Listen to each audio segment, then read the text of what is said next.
Right. So welcome everyone to our Understanding Castle Registration Options webinar. We're talking about the general status, the non-practicing status, and the resignation process. Oops. So my name is Colleen Myrie, and I'm the Director of Registration Services here at Castlepo.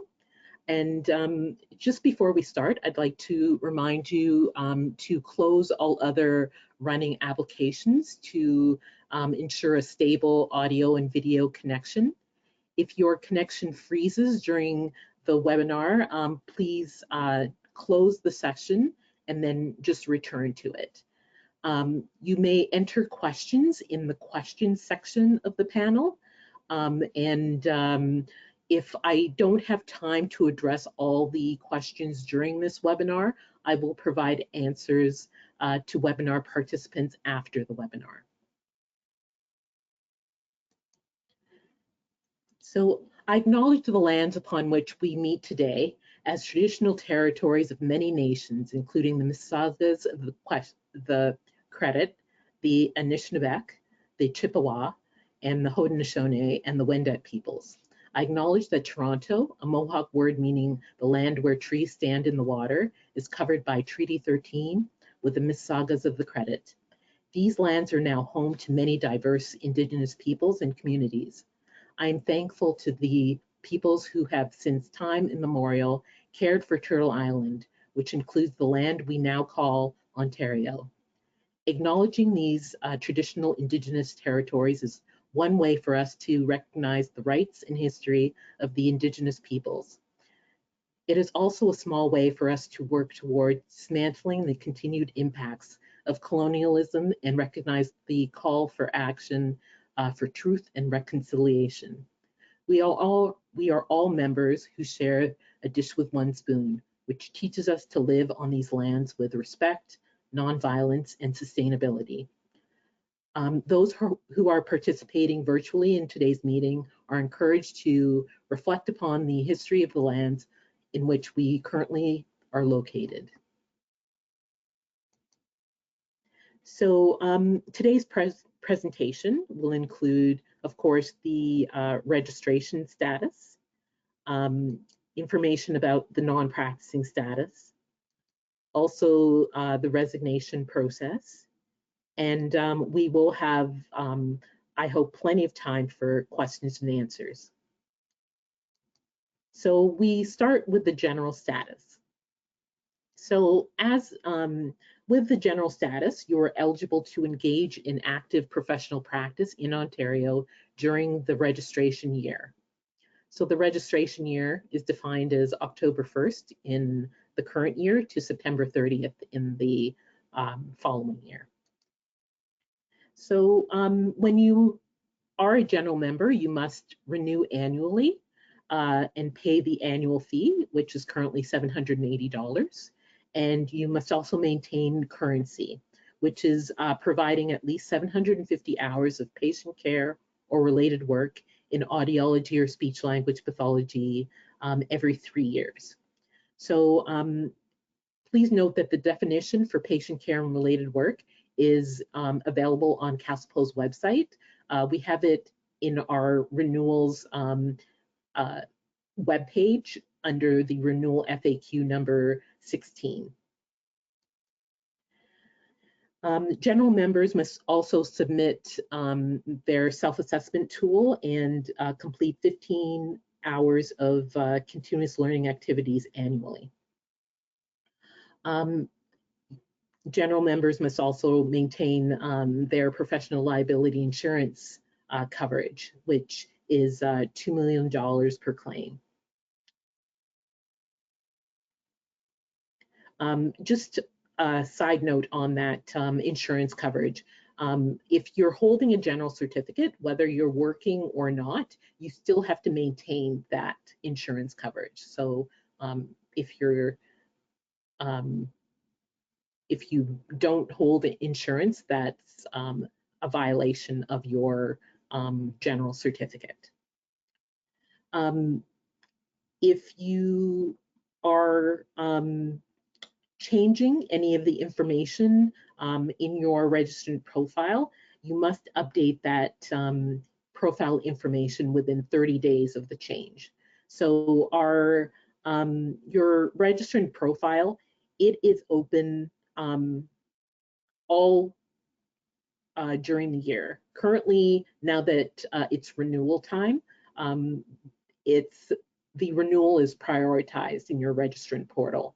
But if you look in the corner of your registrant profile, you'll see a 3 lines, and those 3 lines, if you click on it, you'll get a drop-down menu, and you can navigate in any part of your profile information.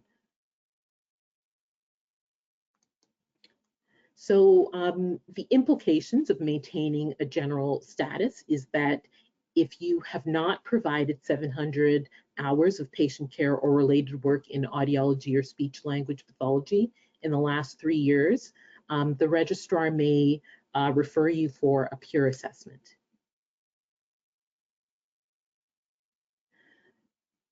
You can change your general certificate to a non-practicing certificate. And if you make that change at renewal, the annual fee is $390 for the registration period. If for some reason you need to work in just 1 month into the registration period, so the month of October, and you'd like to be non-practicing for the remainder of the registration year, you can pay $423. And that fee represents the $390 annual fee for the non-practicing certificate, plus an additional $33 for the month of October to maintain that general status for just that month. And your non-practicing certificate will become effective as of November 1st.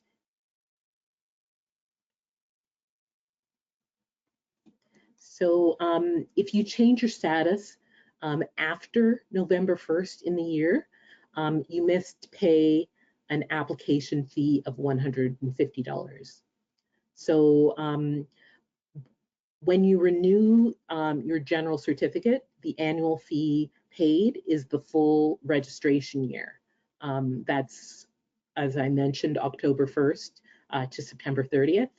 And partial refunds cannot be issued during the year due to a move to a non-practicing certificate. So now we are moving to the topic of the non-practicing status. So to maintain a non-practicing status with the college, you do not practice for the entire registration period, but you can maintain the status if you intend to return to practice in the future. With a non-practicing certificate, you must, again, renew annually, and the annual fee is $390. You're not required to submit your SAT or CLACS while you're non-practicing. And you're not required to maintain professional liability insurance coverage. However, as a non-practicing member, you should check with your insurer to be certain that you have appropriate ongoing coverage in place while away from practice. You're required to add non-practicing while using the restricted titles, audiologist, speech language pathologist, or speech therapist. And of course, you must update your profile if there are any changes within 30 days. So the implication of the non-practicing certificate is, of course, you cannot practice, and that is provide any patient care or related work in audiology or speech language pathology while holding the non-practicing certificate. If you wish to change your non-practicing status to general, you must have provided 750 hours of patient care or related work in audiology or speech language pathology within the previous 3 years of registration. If you have not provided 750 hours of patient care or related work in the last 3 years, your application to change status must be referred to CastlePo's registration committee for consideration. If it has been less than 5 years since you last practiced, a term, condition, and limitation will be added to your certificate requiring the completion of a 6-month term of mentorship. If you have, if it has been 5 years or more since you last practiced, a term, condition, and limitation will be added to your general certificate requiring you to pass the Canadian entry to practice exam and to complete a 6-month term of mentorship.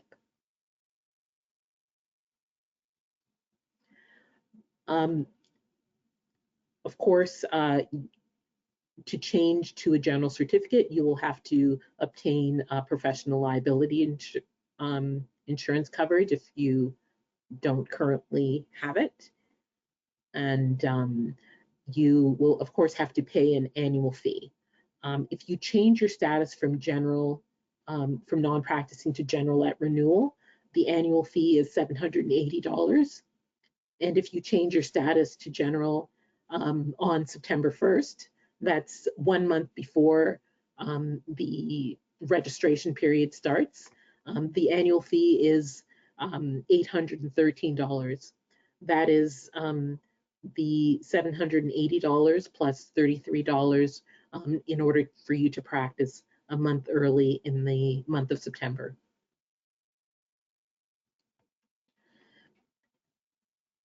So if you renew as non-practicing and then wish to change your status to general after November 1st in the year, the fee required is $540, which includes an application fee of $150 plus $390, which is the general fee less the non-practicing fee already paid for the year. Please note that CastlePo does not prorate this fee. All right, so the next topic is the resignation process. The resignation process, you must formally notify the college if you intend to resign your registration. If you fail to advise the college of your intention to resign, your certificate of registration will be suspended and may later be revoked for failing to renew your registration and pay your fees. Suspensions and revocations are noted on your file with the college and will remain on the register indefinitely. The register is available publicly on CastlePo's website. So if you wish to resign, you can do so either online or via email. To resign online, you would just log into your registrant portal account and click on the link to renew, and then select yes, you wish to change your status in the drop-down menu for the do you wish to change your status menu. And you would select resigned as the status that you wish to have, and then click the button to continue your renewal as resigned. You must complete the mandatory sections listed in the registration renewal. We'll ask you to complete or maintain your contact information and, of course, complete a declaration. If you wish to resign via email, we ask you to send your email to renewals@castlepo.com and include your name, your college ID number, the effective date of your resignation, and the reason for your resignation, such as retirement, moving to another province or country, changing profession, etc.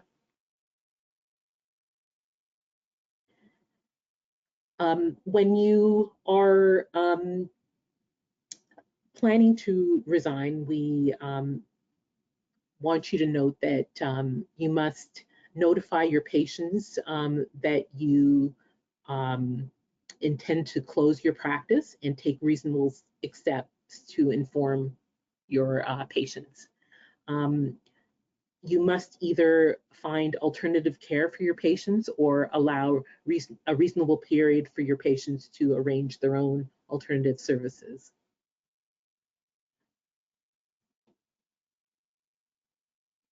You must ensure that your patient records are securely transferred to a successor, another registrant, or securely retained or disposed of.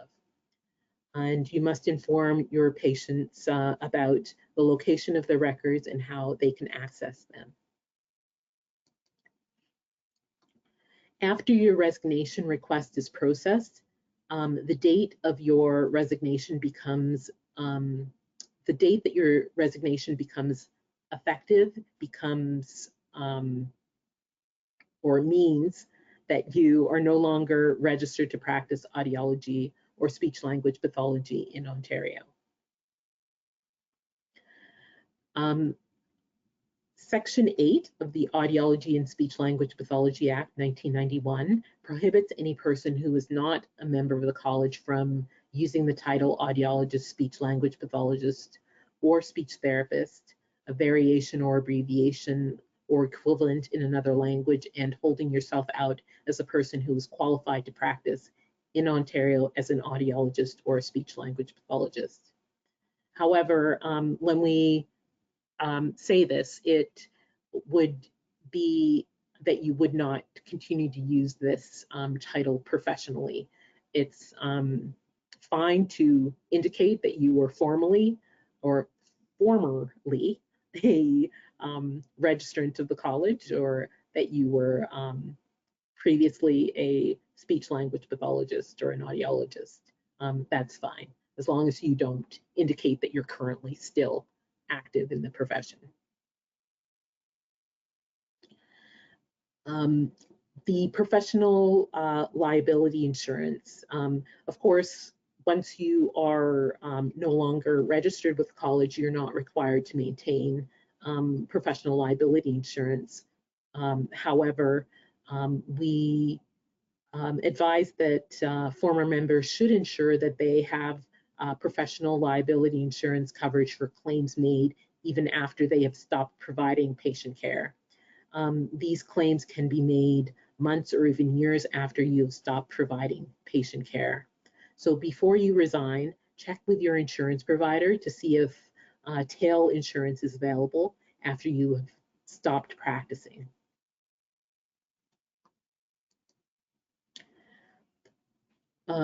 If you wish to reapply after you have resigned from the college, and if you are not currently registered in another regulated Canadian province, you must start the application process from the very beginning, like a new registrant would, a new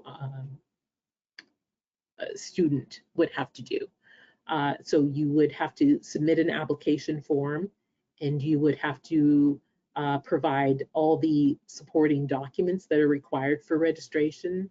That would include transcripts, clinical practicum hours, syllabi, and if the documents are still available in your archived record, there is a fee for obtaining those documents to be used in your new application. So it costs $50 for the first 25 pages and $1 per page thereafter.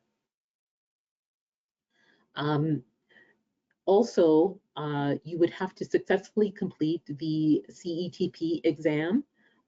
It's a non-exemptable requirement if you have not already successfully completed it. Also, in order to become a general member again, you must have provided 750 hours of patient care in the last 3 years. If you haven't, you would be eligible for the initial certificate. Okay, so I will now open up the floor for questions. So we have Ira Davalos online with us. She is our program assistant for registration services. And Ira, if you can let me know if there are any questions we can start with. Hi, everyone. Okay, Colleen, we have a question here regarding insurance. I think you discussed this, but the question is, if employer provides insurance, is that sufficient? Should we have our own insurance as well? Well, your employer insurance is sufficient as long as they are providing you with the minimum requirement is professional liability insurance coverage, which provides $2 million per claim minimum. The other side of that is that it's always a good idea to get your own insurance because what we say is the employer's insurance, it protects them first. So, you know, you want your insurance to be a priority so that if anything happens and your employer wishes to remove your insurance coverage for any reason, you still have your own policy that will protect you. So, you know, even if you have your employer providing coverage, it's always good to have your own policy as well. All right. So another one is, let me check. Okay, does this webinar count towards education credits needed for renewal? Well, your continuing education credits are usually part of your CLACs, which are based on learning goals within your self-assessment tool. So I'm not sure how this would be relevant to your practice as part of your self-assessment tool. So it's probably not useful to use for your 15 CLACs required as a general registrant.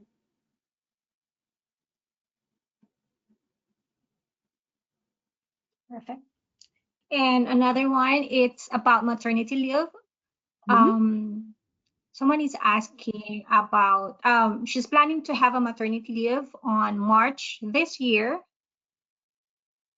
Oh, she's on maternity leave, March 2024 to March 2025. Is she going to renew as non-practicing or general? So as I mentioned, if you renew as a non-practicing and then have to change your status midway through, there are advantages and disadvantages of that, in that you would have to get your liability insurance coverage in place at renewal to continue on as a general member for the year. You would have to, of course,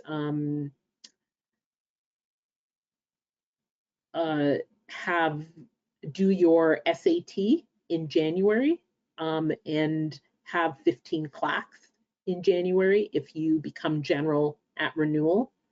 And when you wish to change status, you have to make sure that you do it in advance of the actual date that you wish to return to work. And there is an additional fee, which is the application fee of $150 in addition to the $390 that you will pay to get you to the general rate at that time of year. So, you know, in total, you're paying $150 more than if you changed your status to, if you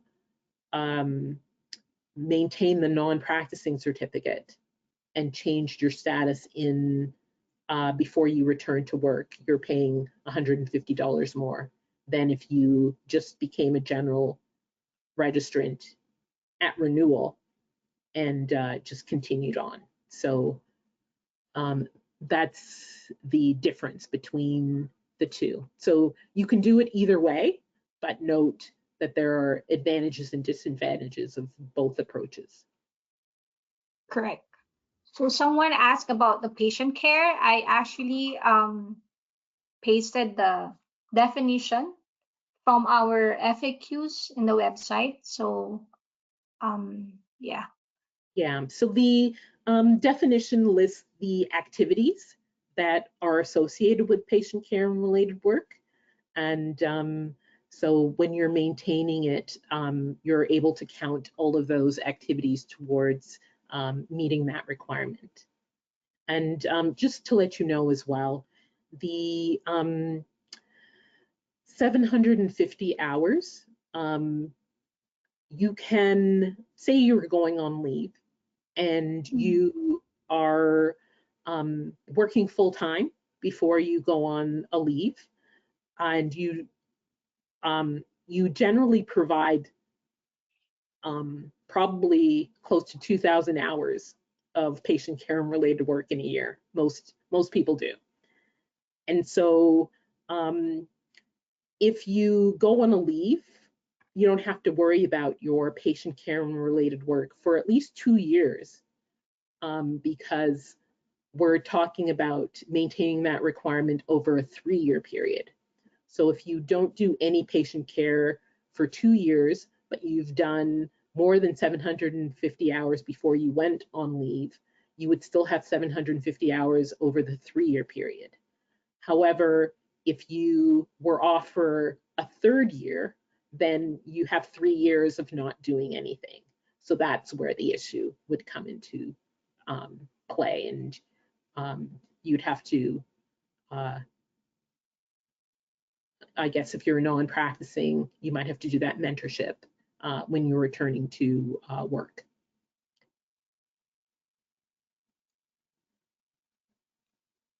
Someone asked if they need to provide proof for the 750 hours in the last 3 years. Again, it's a declaration that is based on your you aren't you're required to be truthful in the declarations that you make to the college. The only time that we would require additional evidence is if it's not clear that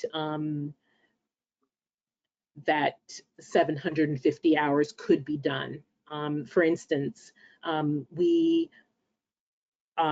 we get somebody who has been non-practicing for 5 years and they're declaring that they've done 750 hours in the last 3, we would require proof from them. But if, for instance, somebody went on mat leave last year and they declare that they've done 750 hours in the last 3 years, it's reasonable to assume that what they're declaring is accurate, and we wouldn't require additional proof for that. Okay. It's about retirement or resignation. Someone plans to retire within the next 6 months. Are they required to pay for the full year? Yes, because you will be working, or you need a general certificate in order to practice for that 6 months into the year. And so you would have to renew as a general registrant. Perfect. So another is, do initial certificate registrants also have to maintain 15 points to maintain their status? Not while you are initial. So as an initial registrant, you are not working with the SAT.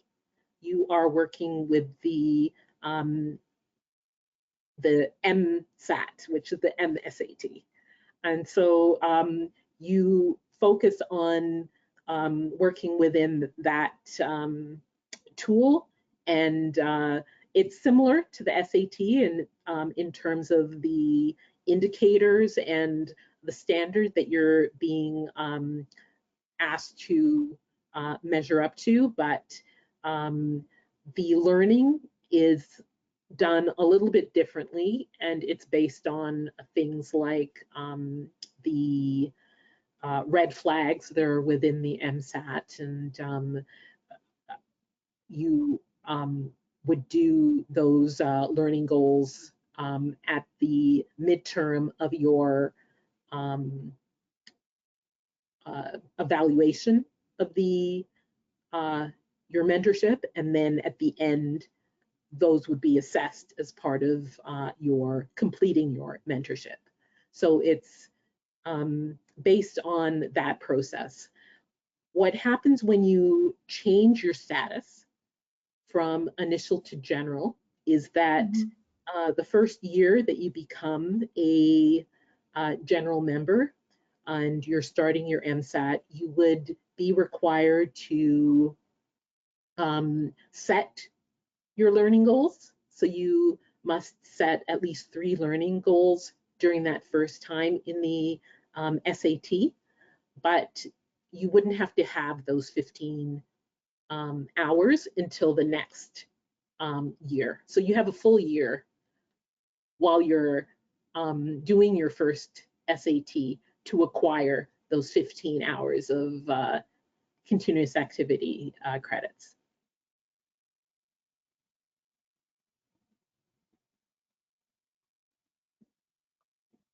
Okay. I think we have answered everything. Oh, wow. Oh, we have new 2 questions. Okay. Okay. I'm currently on maternity leave with a regular practice registration. I will be moving to Calgary on December 2024 prior to returning to work in March 2025. Which membership type would you suggest until I am able to register in Alberta? Okay. Sorry, your current, could you repeat that, Ira? Can you read that again? I am currently on maternity leave with a general registration.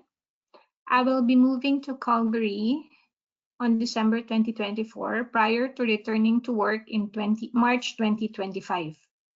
Which membership type would you suggest until I am able to register in Alberta? All right. So I would recommend that you contact Alberta before you complete your renewal this year, because some jurisdictions will only allow labor mobility, which is the transfer of your registration from Ontario to the new province in more of a streamlined process in which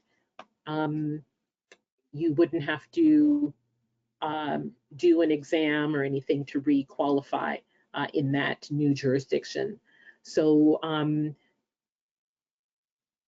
they might require you to have what's considered full registration in Ontario to take advantage of that process. So I would say check with Alberta, and whatever status that they require you to have, that's what you would renew as. Okay, so Okay. yeah. Okay. For the next question, I'll try to read it. If working in a hospital and there are similar professionals continuing to work there, Is the step of notifying patients that you are retiring necessary as those clients will be taken over by others?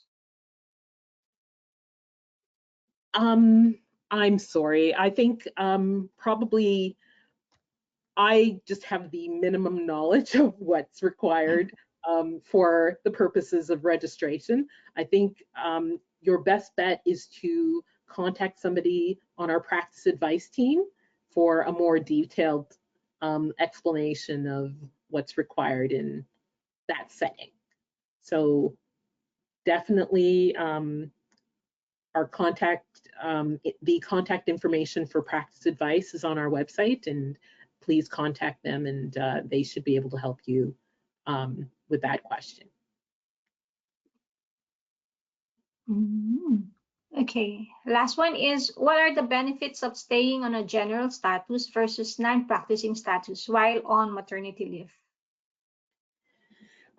Okay, so I guess for the reason that I was saying, um, the general status or the non-practicing status, they're all tied with the registration year. So the advantages of holding a non-practicing status have to do with, I guess, the fee being lower, that you're not required to maintain insurance coverage, and that you're not required to do, I guess, your self-assessment tool or your class during that period that you're off. However, as I was mentioning, if you are only taking a portion of the registration period off, those things are not necessarily applicable, or those advantages are not necessarily applicable if you're only taking a portion of the year off. So it might be better just to maintain your general certificate for the entire year if you're not benefiting from any of the things associated with the non-practicing certificate. Okay. Another one about um, changing status. Other than having mentorship, what steps would we need to take if we have not practiced for 4 years and would like to change our status from non-practicing to general? So for the person who is going from non-practicing to general, and they haven't practiced for less than 5 years, it would only be mentorship that would be required.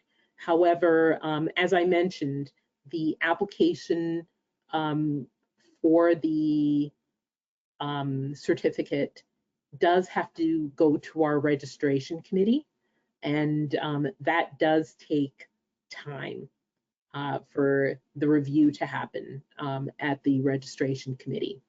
So if you are no longer meeting the requirement for 750 hours over the past 3 years, I would recommend that even if you're not going back to a general status immediately, that you start the process for requesting your change of status, so that you have a decision from the registration committee with those terms and conditions outlined. Therefore, when you're ready to go back, it's a quicker, I guess, transition back. But because if you start the process when you wish to return to work, it might take 3 to 4 months before the registration committee can review your case put terms and conditions on your certificate, send you that decision letter. So that's my advice, is to, if you get into that area where you're no longer meeting that requirement and you're non-practicing, and you definitely think that you want to return to work in, say, a year from when you're not able to meet that requirement anymore, start the process, you know, a year before, and then when you want to go back, it's just easier. All right. Um, for those who have two part-time jobs, they're asking which one would be their primary location. Okay. So your primary location is usually the place where you provide the most hours of practice. So that's how you can divide it. However, if, say, you work the exact same number of hours at each location, it's your choice which you would like to designate as your primary location.